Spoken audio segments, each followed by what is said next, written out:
Northern China smog cuts life expectancy by 3 years versus South. Study Shanghai. Air pollution caused by coal-fired winter heating has slashed life expectancy in northern China by more than 3 years compared with the South, according to a new study, underlining the urgency of Beijing's efforts to tackle smog. Researchers with the Energy Policy Institute at the University of Chicago, EPIC, said average lifespans north of the Huai River, where China supplies mostly coal-fired winter heat, were 3.1 years lower than in the South, which is not covered by the state heating policy. EPIC's study cites long-term smog exposure as a primary cause of the difference.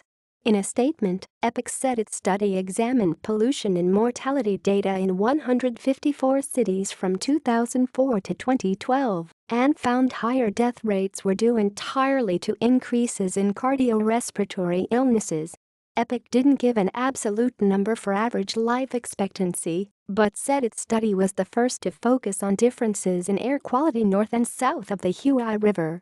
We know on highly polluted days more people die and more people are sick, but what this study helps to isolate are the consequences of long-run sustained exposure, said Michael Greenstone, EPIC director and one of the report's authors.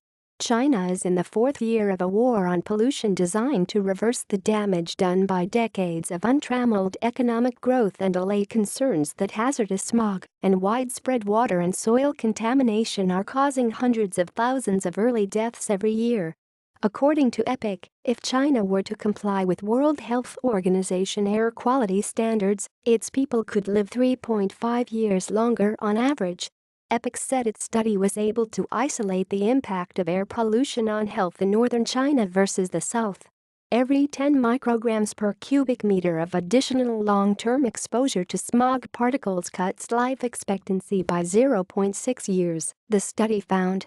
Average readings of PM2.5 pollution, breathable airborne particles of less than 2.5 micrometers in diameter, stood at 45 micrograms per cubic meter in China from January to July, with the northern Beijing-Tianjin-Hebei region reaching 69 micrograms.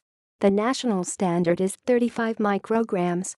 Beijing has promised to impose tough industrial and traffic curbs this winter and is also in the process of shutting thousands of coal-fired boilers.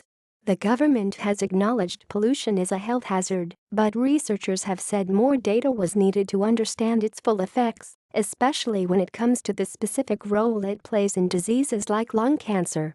We have enough evidence for the short-term effects of air pollution, but for long-term health, it is far from sufficient, said Kansas Haidong, a professor at the School of Public Health at Fudan University in Shanghai, adding that the government has recently commissioned new studies.